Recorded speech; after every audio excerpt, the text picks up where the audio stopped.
Hi, folks. Welcome to another episode of Film Study. This is Ken McKusick, and it's time for camp notes for August 5th, the one we've been waiting for, the joint practice against the Indianapolis Colts. It's the 12th day of camp.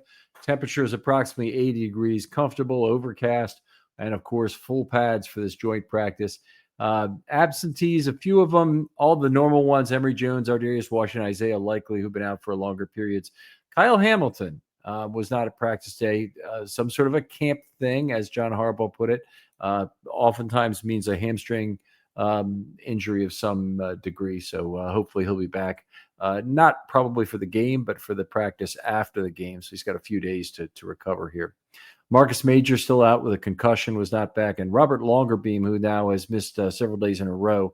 It's a very tough time for a cornerback like Robert to miss time, with two of the biggest 3 days of his life occurring over the course of about 60 hours here between the practice with the Colts and, of course, the game on Thursday against the Colts. So very unfortunate that he's missing time right now. So lots of things going on. They got two fields going on. And the first thing I'll say is, as an individual reporter, I cannot possibly see everything that's going on two fields. So I stuck with the defense. I did watch the defense primarily. I watched the special teams drills when they were going, and I watched the 2-minute drill. And I even doing that with the going from to special teams to 11 on 11s, back to special teams, et cetera, et cetera. I really got in my steps today. It was a lot of moving between field one and field two. You get tired and sweaty when you get home, and jumping in the shower, I can tell you, right after I finish this. So anyway, one thing I looked at was the wide receiver and defensive back one-on-ones to start with. A few plays of note. I mean, obviously a lot of one-on-one reps don't mean really that much, but Igbinosun had coverage of tight end Sean McKean for a pass defense and a near interception. Malachi Starks had a pass defense in coverage of tight end Max Mang. And Jay Higgins was beaten deep on a ball by Jonathan Taylor. So Jonathan Taylor had, I would say, a pretty damn big practice in most respects, although in the next drill was not his highlight.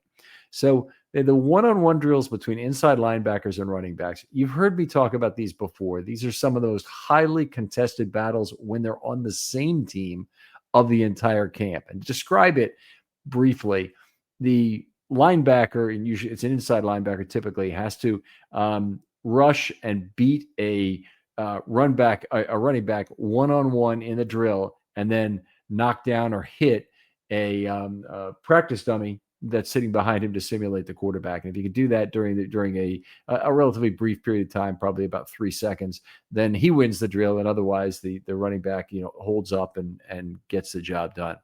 So the guy who dominated this drill by far was Roquan Smith. He blew up Tyler Goodson once, Jonathan Taylor on a second drill. Both times just ran right over them, basically. He's much too big for them. And he looked great. Jake Hummel also beat Taylor to the outside on a play. William Kwenku, who had a sack later in the practice, he ended up getting pancaked by DJ Giddens in this drill, so not his best result there. Chandler Martin beat Ulysses Bentley outside. Teddy Buchanan was held off by Goodson. Goodson's a smaller back, so that's not a great thing for Buchanan to get held off on that. I think he tried a bull rush on that play, and it was one of the reps that was quite close to getting there in time. Trenton Simpson absolutely jacked up Goodson, so that was a nice play for Trenton to look that way. And Kwenku came back again a second time, and then he beat Khalil Herbert to the outside to get his touch in time. So it's always a great drill. And I've talked about this before, but when the Ravens do the drill, they finish with a handshake line. So you can tell that means it's a very hotly contested drill. And that was the case here as well. I mean, obviously, both groups were cheering on their guys in terms of the drill, and it was definitely played at a high intensity. We'll talk about the special teams drills that happened, and they were actually separated, but I'm just going to talk about them together. The first one was the kickoff drill they did. Each team had 6 full return reps, and so the Ravens had 3 sets of 2 return men deep on these plays. And the first one was Mitchell and Ali. Then they had Wester and Dearness Johnson. And then they had Wade and Cunningham. We didn't see Wallace, by the way, doing any kick returns. That's a little surprising, but he was certainly out there on kick coverage. And he was at practice today, so it wasn't a matter of they couldn't have used him. They just didn't use him. So it's interesting that he doesn't seem to be in the a guy that they want to put out there on kickoff return duty at all. They have said numerous times that this is a particularly good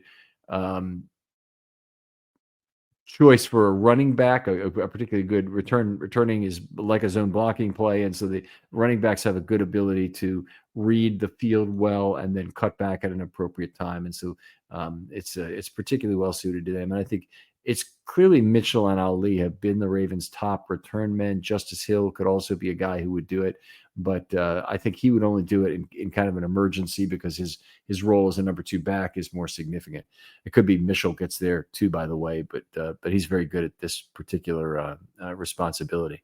So Mitchell and Wade each did a good job of picking the ball up on the bounce. I think this year we're going to see a lot more skipping of the football between the goal line and the 20 because the penalty for now having a touchback, a ball that goes in the end zone, is very severe. It's at the 30-yard line.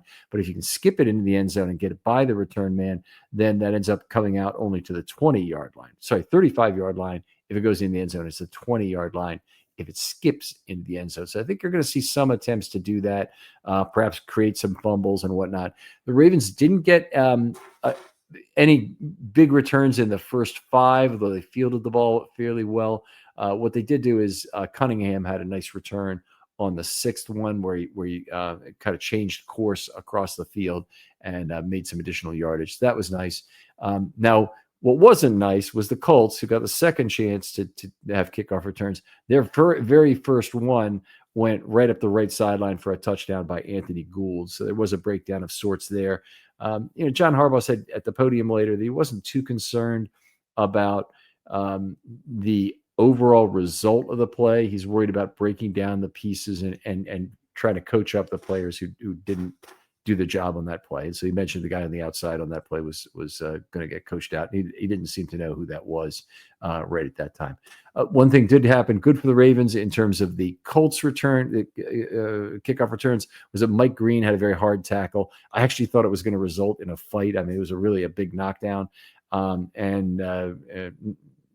There was noise, but I think it was mostly the Ravens being thrilled that they'd gotten a big tackle on the play and not a response in the way of a fight.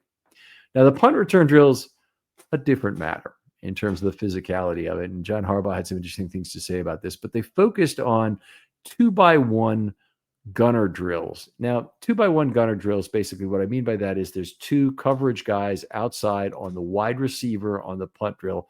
That wide receiver, he has a different a set of release rules than the guys inside who have to wait for the ball to actually be kicked. The guys on the outside can go immediately, and so that can facilitate a pass play if you want to fake that. But the outside guys, when they're covered 2-on-1, it's the most difficult situation they're ever in. Oftentimes, you have a 1 on one side and a 2 on the other, or even ones on each side if you're really trying to block the punt.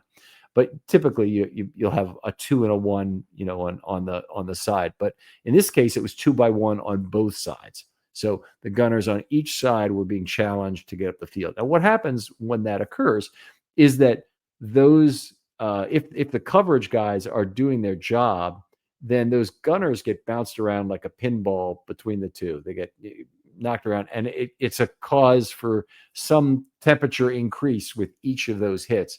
And that's why I think Harbaugh says it's always the gunners. Always starts with a gunner and somebody getting beaten up like that. You could listen to his exact wording of that. I'm not doing it justice here, but I'm trying to do my best to paraphrase. So I believe it was Malachi Starks and Tyler Goodson. Goodson's been in several drills already where he's been involved in some physicality. But Malachi Starks and Tyler Goodson had some sort of escalated interaction, probably a slight push one way and a bit stronger push the other way. And then all of a sudden we have a fight on our hands, and we saw Nate Wiggins run in from the sideline and throw a number of punches. Now, Starks and Goodson hadn't gotten to that level in terms of how the fight was going. I have secondhand who the players involved were that originated, but there's no doubt about who was in there and who was actually treating this like a Rocky movie, and that was Wiggins. So Took about 1 minute to get the thing peeled apart. Not bad for as fights go. With the fight against the Commanders several years ago, it took a lot longer than that to break up. But Wiggins was cheered as he exited the field. He's actually ejected from practice, and he had to go into the castle. And I don't know if he had to do this, or he's told to do this, or he wanted to do this, but he watched the practice from behind the glass, where everybody from the outside could see him.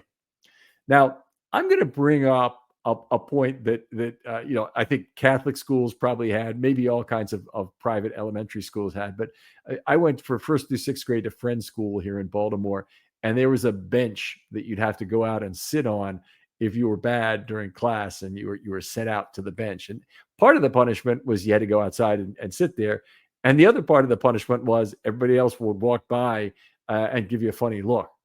And yeah, this is kind of the situation with Wiggins is here. He's behind the glass, of course, as as other people are watching practice, and it's a high traffic area. It's right on the corner of the castle where the interviews were held afterwards, but there's a lot of traffic going back and forth. I mentioned we're having to go back and forth between field 1 and field 2, and you'd walk by it every time. And Wiggins was in there with Isaiah Likely, kind of watching practice, probably oblivious to what was going on outside. But we could see in, and we could see that he's there still in uniform and not at practice. So kind of a little weird thing and a little extra punishment for being there. Tez Walker got into a fracas a little later with a Colts wide receiver, Aju. That was later in the punt drills, but that was broken up in seconds. It didn't become any kind of a thing, just a little bit of a quick interaction between those two.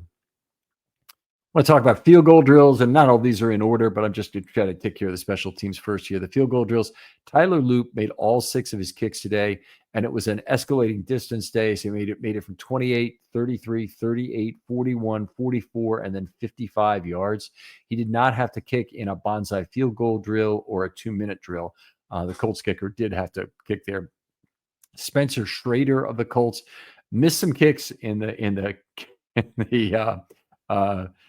initial field goal drills, and then he also missed a game-winning kick in the 2-minute drill, which was probably about 45 to 50 yards would be my guess on the distance. So I think if I were a Colts coach watching what's happened, I'd be very jealous of the Ravens' good kicking situation, despite the fact that Justin Tucker is no longer with the team. It looks like the legacy is in good hands with Tyler Loop, who is now, I believe, 58 of 62 in camp so far. And that's, of course, included one from 68, one from 60, another from 56, another today from 55. So very impressive on some of the longer distances.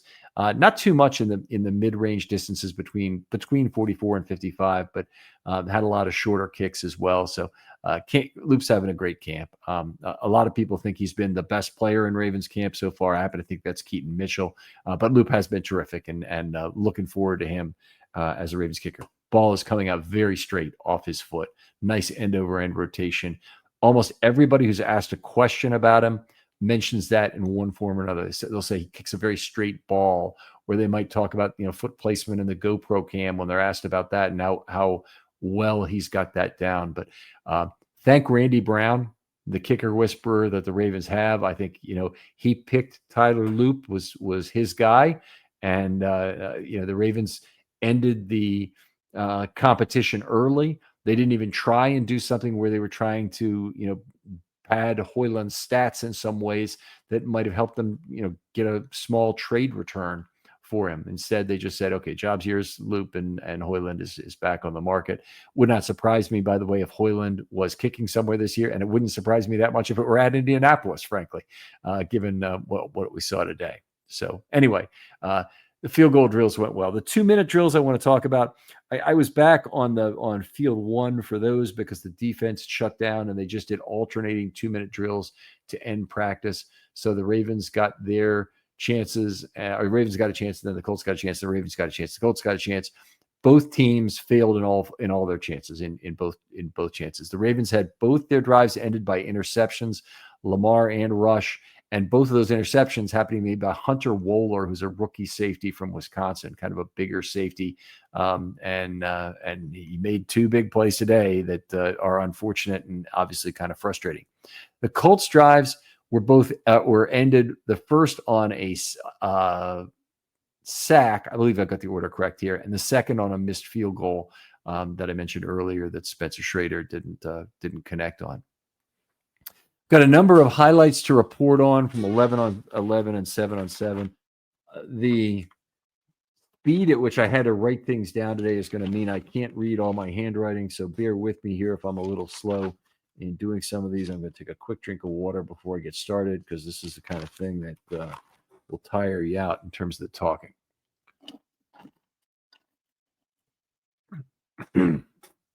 Okay. So Sinosi Kane, who did some things all over the field today, stopped a run right for no gain, and that was nice. It was number 40 for the Colts. I'm not looking at their roster. You don't care anyway. Then we had John Jenkins, who's not made a lot of plays in camps, had a great bull rush versus number 63, and that ended up being a pressure on that play. We saw a quick tackle from number 31, and that is, let's see, Bilal Kone, of course, on a quick out to the right sideline. What else did I have to report on? We had a high tackle run through by number 26 for a long run up the middle. That was one of the plays where the Ravens were kind of getting gashed. In that case, it wasn't blown dead. It maybe could have been. And I didn't see, honestly, who made the tackle for the Ravens. And then that segment ended when the combination of Buchanan and Malik Ham bottled up a run right for about 3 to 5 yards on third down. That got their starter on the field as it was. So that's number 5. I should know him by name, and I've kind of forgotten what his name is. Big draft pick, number 3 overall, Anthony Richardson. He had a play action roll right for about 15 yards. It was about 5 plus 10 to start the drive with Michael Pittman on the other end of that. Seemed like people should have been closer in coverage, but they weren't. Then I had a really nice stuff from Travis Jones for no gain, and that looked like it was Jonathan Taylor. Might have been on the field for that play. If not, then it was DJ Giddens, but I couldn't read his second number in the uniform. Definitely first on the 2 on the first one. Then we had Sinosi Kane get a PD on the in the backfield. He actually rushed in what kind of is similar to Kyle Hamilton's tipped interception against Deshaun Watson a couple of years ago, or actually 2 years ago, 1 year ago, whichever it was. This one, Sinosi Kane in the backfield. Leapt up high to tip a wide receiver screen left, ball dropped, and that was it for Richardson's sequence there. The 2 teams took a break. The ones went back in. Then the Colts started to have a bunch of penalties, and I started to feel a little bit better about what was going on with a lot of the cadence issues that the Ravens have had. But a false start, the first one, by number 10, who is Adonai Mitchell. He's the receiver from Texas, I believe. He's now his second year. I thought he's still a rookie here, but no, that sounds right. What do we have then next? We had a 20-yard throw from Richardson to Mitchell again, and this time he beat Jair Alexander on the boundary left. So a nice play there by Mitchell. Then Jonathan Taylor had about a 5-yard run. It looked like there was a missed tackle on the play from Kyle Van Noy. Another false start. Then a long throw in the middle of the field by Richardson. It's kind of wild and wobbly. Kane was near it, but he couldn't quite scoop it for an interception. And there's no Colt near it, by the way. It just looked like almost like he was trying to throw the ball away to open space. But he didn't get it done, and Kane ended up being fairly close to the ball, but unable to scoop it. Another illegal motion penalty on Indianapolis. We had a lot of that. Then a drop by number 6, he was the guy who returned the touchdown, Anthony Gould, for that. And then a variety of other plays. There were some good run plays. This was the Ravens are really getting gashed in terms of run defense. Some good blocking here. a few short passes, a 10-yard pass to Taylor. I'm sorry, 10-yard run by Taylor, where again holes appear to be open at the line of scrimmage. I told you already about the kickoff return drill. And let's go back to some 7-on-7 then. And I'm back on the defensive side of the field at this point. And Anthony Richardson threw a ball complete to Laquan Treadwell, our old friend, 30 yards up the right sideline. Kone was there. Actually, this was for Treadwell.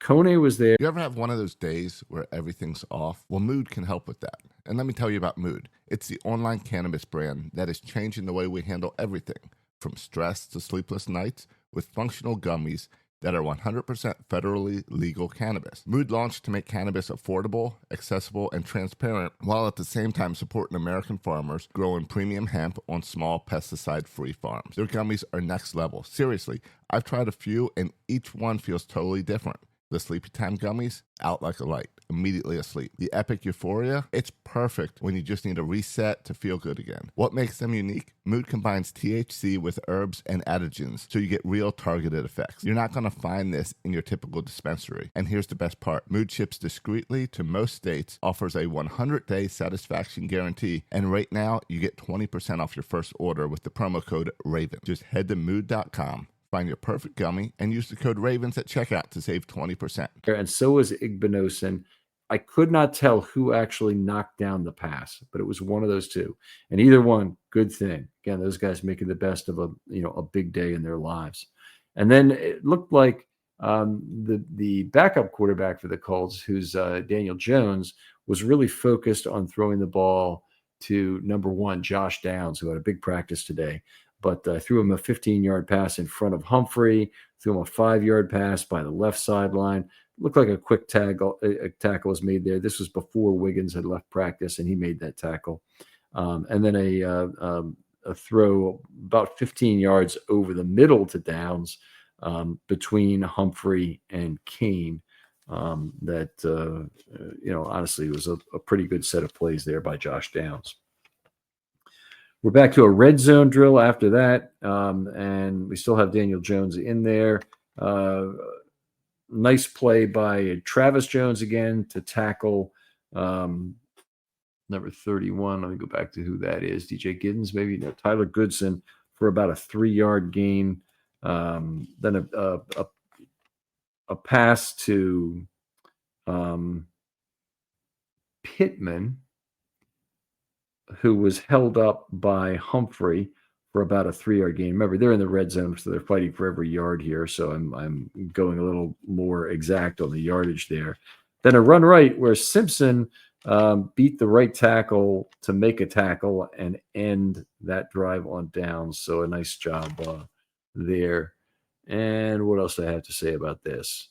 Did have a really nice pressure from number 91. That's CJ Ravenel.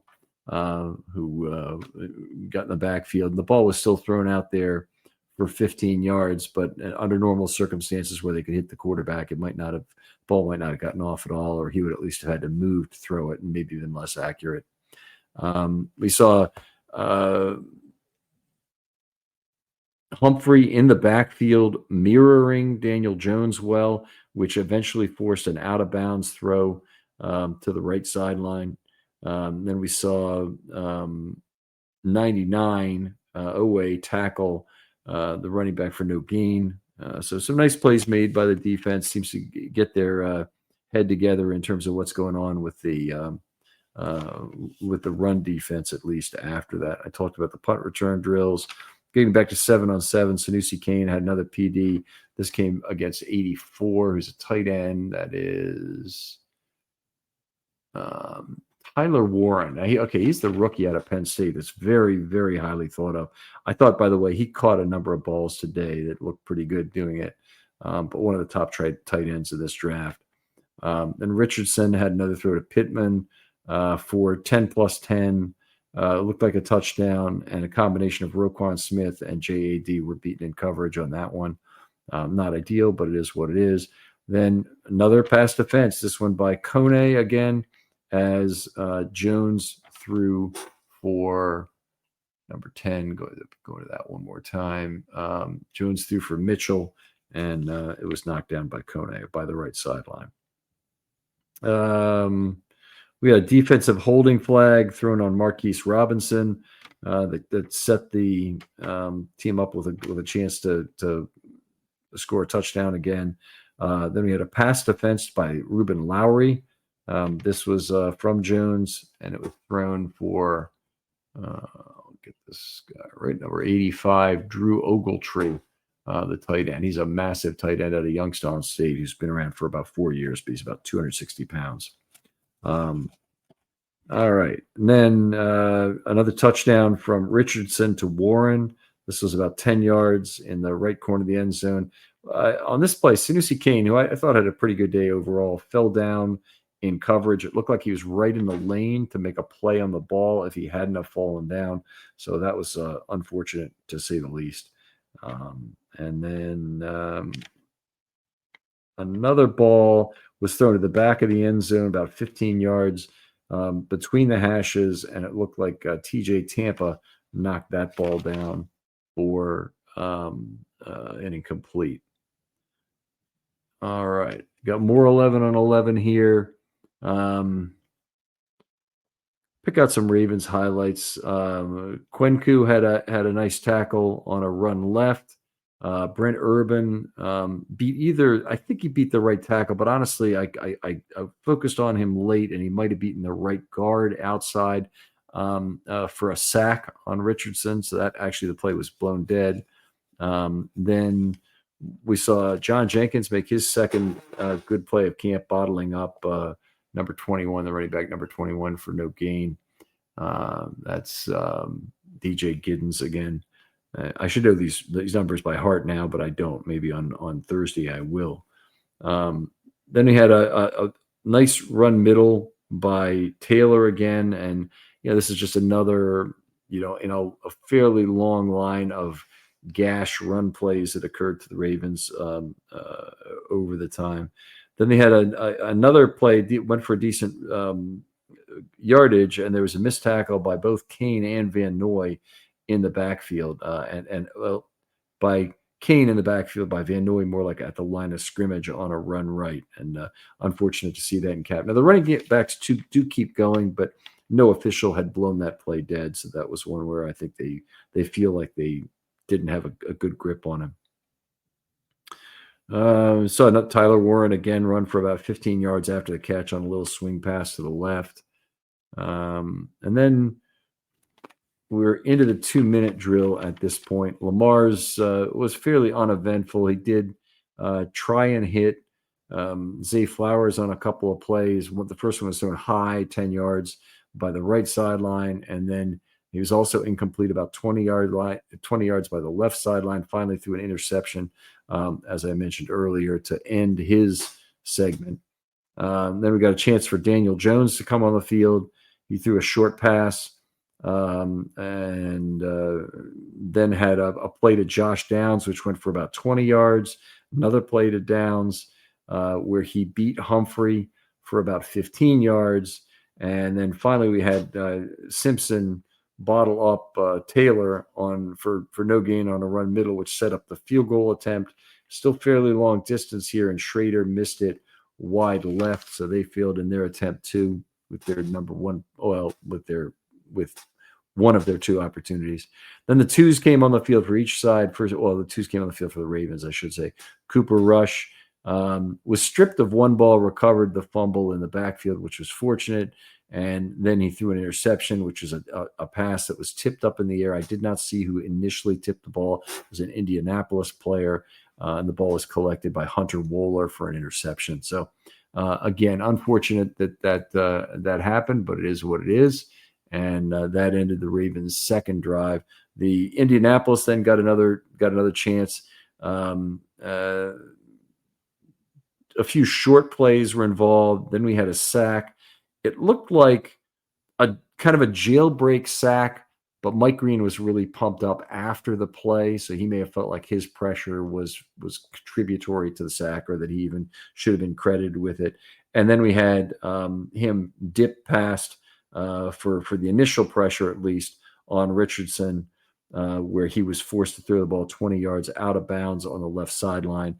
That ended the second set of opportunities for Indianapolis here. So I thought there was a sack on that play. So it may have been that while he threw that ball 20 yards out of bounds, that Kwenku, that was where he finished that sack, or he was credited with that sack. But in any case, really nice pressure by Green to end practice. A few notes from the podium time. John Harbaugh, he mentioned that the 2-minute interceptions were obviously frustrating and not what they were looking for. In terms of special teams plays, I think I mentioned this earlier. He said he's going to look at who are the individuals responsible for it and coach them up, and not act like every part of this is the team did everything wrong. It's oftentimes somebody blew their assignment in terms of their lane or whatnot and wasn't in the right place at the right time. Talked about the fights. Said they always start with the gunners. Talked about Kyle Hamilton's injury. I mentioned that earlier, being a camp thing, and that often means a hamstring.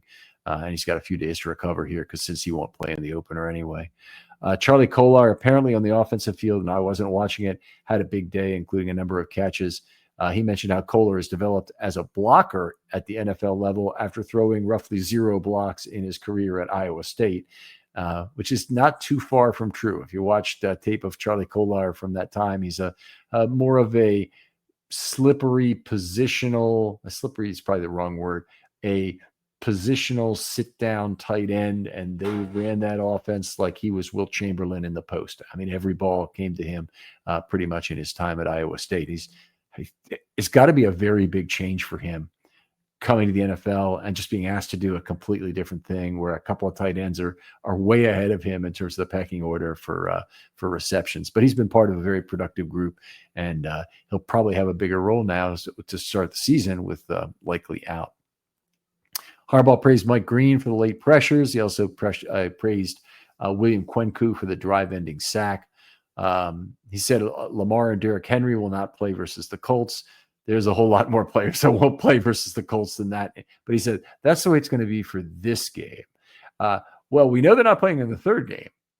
I can't imagine, Lamar or Derrick Henry playing in the second game, but there probably will be a number of other players who won't play either. So I think there'll be some interesting order of entry that will come from this game against the Colts, but you definitely get a good idea right away of who the backup linemen are, who the first guy up is at certain positions. And obviously we're going to see a lot of the end, the safety, and the cornerback group with the top guys sitting out. So that should be a lot of fun. He talked about the fundamentals on punt returns. He says the catch is much more important than the return. He gave specifics about keeping your shoulders square to the ball and catching it high up in your chest. I look at that. When I saw Michael Campanaro return punts, he would catch the ball at chest level, but he would also be ready to explode into a return out of that. It almost like he'd be in starter's blocks again. As I mentioned, for a defensive end or something in terms of rushing the passer, you can also do that as a punt returner. But I'm sure John is correct. The catch is more important than the return. He's asked about the left guard situation. He said Voorhees has been very physical. Cleveland started camp slow, but has picked it up. So he seemed to be generally positive about where they are right now. And he hasn't really been questioned about Faalele being the starting right guard. For those of you who think, oh boy, I don't like Daniel Faalele at right guard. I mean, the Ravens clearly feel differently about it. I wasn't optimistic about Faalele's play and honestly didn't grade it very well for 14 of 19 games. But the last 5, 14 of 19, I think that's right. Yeah, 17 plus 2. The last 5, he played very well. And he played very well in particular when you weight penalties properly and when you weight pass blocking properly. If you don't do those things, then you'll see, there's still a bunch of run blocking plays he's not making.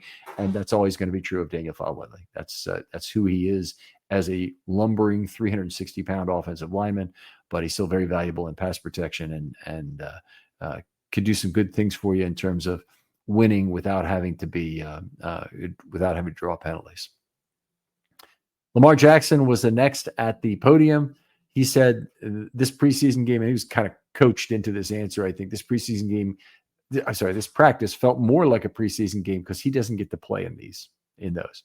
So regardless of whether, Harbaugh has made the decision on game 2 or not, it sounds like Lamar has made the decision on game 2 that he's probably not playing. And he's asked about building chemistry with Tez Walker. He says they don't really get a lot of reps together.